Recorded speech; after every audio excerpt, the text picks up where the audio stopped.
Buenas noches, bienvenidos al Criminalista Nocturno.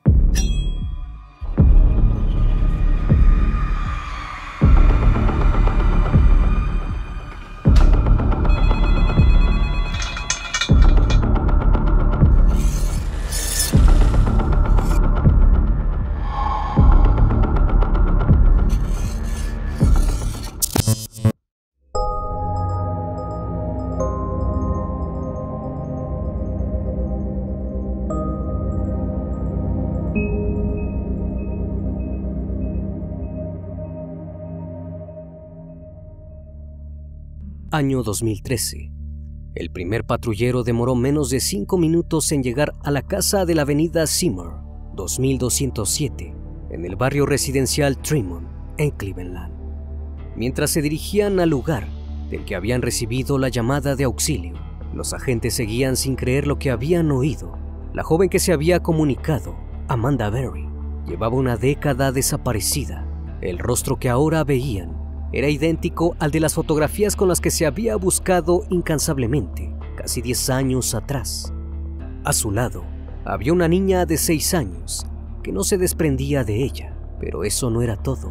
Amanda comunicó que dentro de la casa había 2 mujeres encadenadas.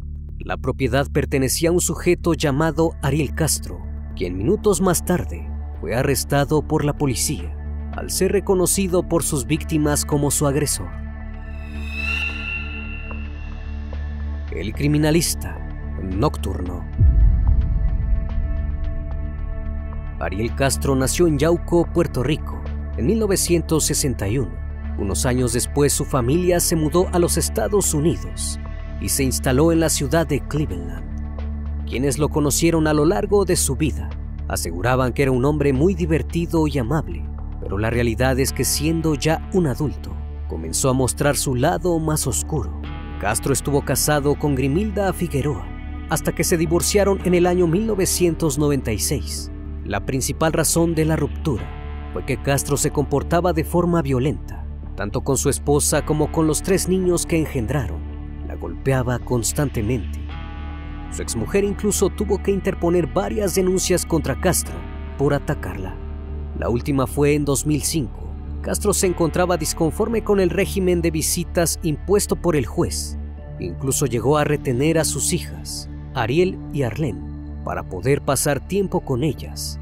Las llevó hasta su casa y colocó cerrojos en las puertas del sótano, del ático y del garage. Las pequeñas no tenían cómo salir. Grimilda lo confrontó y terminó con múltiples lesiones, desde costillas y dientes rotos hasta un coágulo de sangre en el cerebro. Sin embargo, esto no era del conocimiento popular en el vecindario. Castro acudía diariamente a trabajar como conductor de un autobús escolar, aunque con el pasar de los años terminaron despidiéndolo por mala conducta. También se relacionaba con sus vecinos, compartió barbacoas y otros almuerzos. Nadie sospechaba que Castro llevase una doble vida, aunque algunas señales estaban allí. En ocasiones, el hombre acompañaba a una niña pequeña al parque, alegando que era la hija de su novia. Esto era extraño, ya que no se le conocía ninguna pareja. También se le vio en el supermercado, haciendo compras de grandes cantidades de comida, pero los vecinos no parecían darle importancia a aquellas alarmas, o no las oían, o preferían ignorarlas. Pronto la gravedad del asunto subiría de nivel. El 23 de agosto de 2002, Michelle Knight, de 21 años, se dirigía hacia un tribunal para reclamar por la custodia de su pequeño hijo. La mujer había tenido una vida dura. En la adolescencia había sido abusada por un compañero de clase y por un familiar cercano, pero sus padres jamás le creyeron. Se dirigía a luchar por la única persona que le importaba en el mundo, pero esto no pudo suceder. Michelle caminaba por la calle Oeste 116 y la avenida Lorraine, en la ciudad de Cleveland. De repente un automóvil se estacionó frente a ella. Castro le ofreció un aventón. Ella subió y comenzaron a charlar. Le contó su historia al hombre. Castro le comentó que su perrita había tenido cachorros y los estaba regalando. Le aseguró que sería una hermosa sorpresa para su hijo. La casa quedaba cerca y a Michelle le sobraba tiempo para llegar a horario al tribunal, de modo que aceptó acompañarlo, pero no llegó a ver ningún cachorro. Apenas la puerta se cerró detrás de ella, Castro la redujo, la ató y la encerró en el sótano de la casa. Nadie supo qué le pasó. Su propia familia se tomó la situación sin preocupación. Creían que se había ido voluntariamente ante la posibilidad de perder la custodia. Jamás denunciaron su ausencia ante las autoridades. Su nombre no figuraba en la lista de personas desaparecidas de la policía de Ohio. Pocos meses después, Bárbara, la madre de Michelle, se encontraba de compras en Cleveland cuando vio algo que le llamó la atención. Estaba segura de estar viendo a su hija, acompañada por un hombre mayor. Gritó su nombre, pero la joven ni siquiera dio vuelta a la cabeza. Ante esta respuesta, Bárbara asumió que Michelle no quería saber nada de ella. Se ofendió y decidió no seguirla. La mujer ignoraba los horrores por los que estaba pasando su hija, mismos que le esperaban a varias mujeres más. A las 7:30 de la tarde del 21 de abril de 2003, Amanda Mary Berry salió de su casa en Burger King. Se encontraba en la calle Oeste 110 y Avenida Lorraine, a 6 cuadras del lugar donde Ariel Castro había engañado a Michelle para atraerla a su casa. La muchacha cumplía esa noche 17 años y estaba en sus planes de celebrar con sus amigos, por lo cual a la familia no le pareció extraño que no llegara a casa. Sin embargo, a la mañana siguiente, cuando Amanda no apareció, comenzaron a impacientarse y decidieron hacer la denuncia por desaparición. La policía sugirió que la joven podría haberse ido de manera voluntaria, pero esto para sus padres no tenía sentido. Amanda había dejado toda su ropa y el dinero que tenía ahorrado en la casa. Además, recién al hablar con los oficiales, su hermana admitió que Amanda le había llamado desde su teléfono para avisarle que pasaría a cambiarse antes de celebrar. También dijo que alguien se había ofrecido a llevarla. Este último dato puso en alerta a los oficiales. Tanto la policía como el FBI esperaron 2 días después de que se denunciara su desaparición para comenzar a buscarla. Debido al protocolo, se hicieron afiches con su rostro y una descripción en la que se detallaba que tenía perforaciones en las orejas y en las cejas y una cicatriz en el abdomen. Mucha gente se involucró en la búsqueda, ya que la joven era una excelente alumna y muy querida por sus compañeros. Había estado en un programa de superdotados en el John Marshall High School. Tenía un gran futuro, pero nadie la volvió a ver. Un día, el teléfono de la madre de Amanda, Louanna Miller, comenzó a sonar. Era el número de su hija. Atendió ilusionada, pero no fue la joven quien le habló. Una voz de hombre le dijo que se había casado con Amanda y que en pocos días irían a visitar a la familia. Esa fue la última pista que el FBI tuvo de ella. Ese día dejaron de considerarla una fugitiva. Pero la realidad es que para entonces, Amanda llevaba una semana encadenada en el sótano de la casa de Castro, haciéndole involuntaria compañía a Michelle, quien ya llevaba 8 meses desde el día de su rapto. En 2004, el caso de Amanda apareció en el programa de televisión América Más Buscados. Posteriormente, volvería a aparecer vinculándose a otro secuestro más. Miller siguió buscando a Amanda sin descanso durante 3 años. Falleció a raíz de una insuficiencia cardíaca. Jamás se reencontró con su hija. El 2 de abril de 2004, a las 3 de la tarde, Gina de Jesús, de 14 años, llamó a sus padres desde un teléfono público cercano a la escuela a la que asistía. Estaba con una compañera y pidió permiso para invitarla a pasar la noche a su casa, pero su madre se negó. Gina se despidió de su amiga y siguió caminando en dirección a su casa. En el camino se cruzó con Castro, quien no era un desconocido para ella. Era el padre de Arlene, una de sus compañeras de colegio. Castro le dijo que Arlene estaba en casa y la invitó a merendar con ella. Gina aceptó sin sospechar nada raro, a pesar de que Arlene no vivía con su padre. Al llegar a la casa, no se encontró con su amiga. Fue encadenada en el sótano, junto a Amanda y a Michelle. Si bien sus padres notificaron rápidamente la desaparición de la joven, la policía demoró un día en dar la alerta Amber Esto debido a que nadie había sido testigo de su posible secuestro. Recién a la semana siguiente, el FBI la incluyó en la lista de personas desaparecidas. Publicaron su foto y dieron su descripción, en la que se destacaba que tenía un notorio lunar de nacimiento en la pierna derecha. Esa misma semana, la policía vio a un sospechoso cerca de la escuela en un vehículo azul claro, preguntando por Gina. Realizaron un boceto donde se le describía como un hombre hispano, de 25 a 35 años, de 1.80 metros de altura y entre 70 y 82 kilos de peso.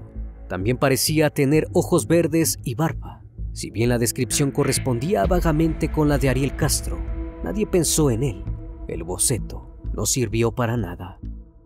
Cansados de no obtener resultados, los padres organizaron una búsqueda privada. También realizaron vigilias con la colaboración de vecinos y padres de compañeros del colegio de Gina. Además, ofrecieron $25,000 de recompensa. Entre los conocidos que se acercaron a colaborar con la búsqueda estaba el mismísimo Ariel Castro. Él decía querer ayudar a la amiga de su hija, algo totalmente siniestro. En los siguientes 2 años, no hubo rastros de ella ni pistas de su paradero. Pensaron que quizás la habían asesinado. En 2006, el FBI pensó que había dado con sus secuestradores y detuvo a 2 hombres, pero los liberó rápidamente porque tenían sólidas coartadas el día de la desaparición de Gina. Un año después, un informante anónimo dijo que el cuerpo de la joven estaba enterrado debajo del piso de un garage. Perforaron todo el concreto, pero allí no había nada. Parece ser que solo quería la recompensa. El caso de Gina fue presentado 3 veces en el programa de televisión de búsqueda de personas, América Más Buscados, también en el show de Oprah Winfrey y en el show de Montel Williams. Los conductores siempre reaccionaron a la desaparición de Gina con la de Amanda Berry. Eso tenía mucho sentido, ya que ambas chicas habían sido vistas por última vez a escasas cuadras de distancia. Y lo más espeluznante es que tan cerca de donde habían sido vistas, estaban siendo torturadas. Durante 10 años, Castro mantuvo a Michelle, Amanda y Gina en condiciones infrahumanas. Apenas les daba de comer y beber. Estaban siempre encerradas en el sótano, cada una en una pieza distinta. Se encontraban retenidas con cadenas y atadas con correas y bozales en la pared. El monstruo de Cleveland, así apodado por la prensa, les daba de comer una vez cada 24 horas y les permitía bañarse con agua fría 2 veces por semana. Para hacer sus necesidades, Amanda, Gina y Michelle tenían un inodoro de plástico cada una, al que podían llegar estirando al máximo las cadenas. Castro casi nunca los vaciaba, lo que llevó a que el olor en el sótano fuese nauseabundo. Además, desde el principio, Castro les aclaró que esa sería una sala de tortura donde ellas cumplirían sus fantasías, ya que eran sus esclavas en la intimidad. Cada tanto soltaba a una de ellas, la subía a su dormitorio, la golpeaba y la ultrajaba. Si en esas ocasiones la víctima intentaba escapar, los golpes y los abusos se multiplicaban. Otras veces elegía a alguna de las chicas y abusaba de ellas sobre el piso del sótano, ante la desesperada mirada de sus compañeras encadenadas. Durante su primera semana retenida, Amanda le pidió a Castro un cuaderno para dibujar. Él se lo concedió. A partir de ahí, se inventó un código para contabilizar las veces que su raptor abusaba de ella en el día. Llegó a contar hasta 5. La chica tenía fe de que sería liberada. El registro ayudaría a que su familia supiera por lo que pasó, lo horrible que fue, y que Castro rindiese cuentas por ello. En ocasiones, el monstruo de Cleveland dejaba una puerta abierta a modo de trampa para que las confinadas se ilusionasen y corrieran en busca de una salida. Mientras tanto, él las observaba deleitándose. Terminaba atrapándolas nuevamente y castigándolas, empleando toda clase de torturas físicas e íntimas. Las mujeres llegaron a tener escaras por permanecer en posiciones fijas durante periodos de tiempo extensos. Otro tipo de violencia que Castro empleaba era la comida como forma de tortura. Les daba la cena a una de ellas y obligaba a las otras dos que llevaban tiempo sin probar bocado a contemplar cómo la primera comía. Las mujeres llegaron a estados de desnutrición extremos. Cuando el secuestrador salía de casa para hacer sus asuntos, se cercioraba de que sus presas no tuviesen forma de escapar. Les tapaba completamente la boca y los ojos con cinta aislante, dejando tan solo los orificios nasales libres para que pudiesen respirar. Pero mientras más lloraban y demostraban su dolor, más alimentaban la energía del monstruo. Las tres mujeres tuvieron que aprender a ocultar sus dolores. Además, les aplicaba tortura psicológica. Les decía a las mujeres que nadie las quería y que no se preocupaban por ellas, y por eso él podía ultrajarlas. Producto de estos abusos, las mujeres quedaron embarazadas en reiteradas ocasiones. En 2006, Castro dejó embarazada a Amanda. Ese mismo año, Michelle también quedó embarazada, pero esa vez Castro se paró encima de la mujer y la pateó repetidas veces en el estómago hasta provocarle un aborto. En total, el monstruo de Cleveland le provocó 5 interrupciones de embarazo mientras duró su confinamiento. Ni siquiera durante el embarazo Castro tuvo piedad con su víctima. Amanda tuvo dolores de parto muy fuertes durante todo un día, a lo cual él hizo caso omiso hasta que ella rompió la bolsa donde venía el bebé. Fue entonces cuando procedió a llevarla a la habitación donde la tenía cautiva. Le dejó una piscina infantil de plástico. Le dijo que debía quedarse allí hasta dar a luz, ya que no quería que se ensuciara la cama. Castro tampoco la asistió en el parto. Michelle hizo las veces de enfermera. Amanda comenzó a ponerse de color azul. No respiraba bien. Michelle tuvo que reanimarla durante 5 minutos. Mientras tanto, Castro le advirtió que si el bebé fallecía, la asesinaría. Finalmente la niña nació y le pusieron el nombre de Jocelyn.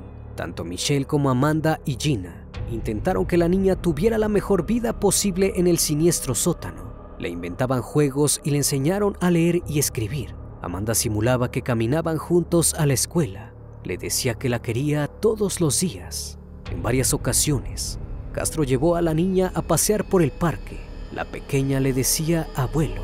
También la llevó a conocer a su madre, la cual estaba muy contenta de ver a su nueva nieta. Durante una década, las 3 chicas vivieron en esa casa infernal, sometidas a los abusos de Castro, hasta que un día sucedió lo inesperado. El 6 de mayo de 2013, Castro se olvidó por primera vez de encadenar a Amanda. Ella no dudó en ir hacia la puerta que daba a la calle e intentar abrirla, pero esta se encontraba cerrada desde fuera, con un candado muy grueso. Vio entonces que entre la base de la puerta y el piso había una endija bastante amplia, por la que podía pasar la mano. Sacó la extremidad derecha y empezó a agitarla, mientras pedía ayuda a gritos. El vecino Ángel Cordero escuchó los ruidos, pero no entendió qué sucedía, debido a que no hablaba inglés. Un minuto después llegó Charles Ramsey, otro vecino de la cuadra. Amanda seguía pidiendo ayuda y diciendo que estaba secuestrada con su hija. Ramsey le explicó la situación a Cordero y entre los dos intentaron abrir la puerta, pero el candado no cedió a pesar de los golpes. Lograron hacer un agujero en la parte inferior de la puerta, por el que primero salió la pequeña Jocelyn de 6 años y después Amanda. Los vecinos llevaron a la mujer y a la niña a la casa de Ramsey. Amanda llamó a la policía, informó su nombre y la cantidad de tiempo que llevaba desaparecida. El patrullero demoró poco menos de 10 minutos en llegar y los policías lograron abrir la puerta de la casa. Bajaron hacia el sótano y encontraron a Michelle y Gina encadenadas. Para ese entonces, Michelle llevaba casi 11 años desaparecida y Gina más de 9. Las 3 mujeres fueron trasladadas al centro médico Metro Hill, donde los doctores comprobaron que tenían señales de haber sido abusadas y maltratadas en reiteradas ocasiones. Además, a Gina los golpes le habían desfigurado de tal forma la cara que estaba irreconocible. Las fotos que su familia distribuyó tras su desaparición nada tenían que ver con la joven rescatada. Mientras tanto, en la casa de los horrores de Cleveland, así apodada por la prensa, la policía detuvo finalmente a Ariel Castro. 2 días después de la detención, el monstruo de Cleveland fue acusado de 4 cargos de secuestro y 3 de abuso. La policía recogió más de 200 pruebas incriminatorias que corroboraban las declaraciones de las víctimas. Entre los objetos embargados, destacaron varias cartas escritas por Castro, donde reconocía las atrocidades a las que sometió a las jóvenes y aseguraba ser un depredador que necesitaba ayuda. Sin embargo, en otras cartas, culpaba directamente a las chicas por haberse subido al coche de un desconocido. Frente al tribunal, el sádico hombre se mostró apenado. Aseguró que no era un monstruo, sino que estaba enfermo. Culpó a las películas para adultos y aseguró que había sufrido abusos íntimos de niño. Dijo que se consideraba a él mismo también una víctima. También dijo que las relaciones que había mantenido con las mujeres fueron siempre consensuadas. Luego miró a los ojos a sus víctimas y les pidió perdón. También aseguró que durante todos esos años, él había intentado hacerlas felices. Los testimonios de Michelle, Amanda y Gina destruyeron a una por una sus afirmaciones. El 1 de agosto se procedió a leer la sentencia condenatoria. Antes, una de sus víctimas quiso hablarle a su captor. Michelle, sin mirarlo a los ojos, le dijo que ella pasó 11 años en el infierno, pero ahora comenzaría el de él. También dijo que no dejaría que lo que él le hizo la defina. Para terminar, pidió que no le den la pena de muerte para que sufra en prisión. Castro fue acusado de un total de 977 cargos. Si bien la fiscalía pedía la pena de muerte, se llegó a un acuerdo luego de que el acusado se declarase culpable. Finalmente fue condenado a cadena perpetua y a otros 1000 años por el secuestro de las 3 mujeres y la hija de Amanda, por abusos reiterados y maltratos, y por obligar a abortar a Michelle. Además, no tenía la posibilidad de pedir la libertad condicional. Pasaría el resto de su vida en la cárcel, aunque no sería una vida muy larga. El monstruo de Cleveland fue enviado al Correccional Oriente, donde estuvo bajo una protección especial. Tenía su propia celda, y los guardias hacían una ronda cada 30 minutos para controlarlo. Pero tan solo un mes después, el 3 de septiembre de 2013, Castro se quitó la vida ahorcándose con una sábana. Fue encontrado colgando en su celda. Amanda, Michelle y Gina necesitaron tratamiento médico, psicológico y estético para superar el confinamiento y los abusos sufridos. Un año después de su liberación, Michelle perdonó públicamente a Castro ante las cámaras de una cadena de televisión. Dijo que si ella hubiese hecho algo malo, querría ser perdonada. Al cumplirse 2 años, Gina y Amanda presentaron Esperanza, una memoria de supervivencia en Cleveland, un libro donde relataba su experiencia como cautivas de Castro. Michelle no quiso participar. Si bien la casa de los horrores de Cleveland fue demolida y el monstruo ya no está entre nosotros, la historia quedará por siempre viva en las víctimas, en el barrio y en la cultura popular.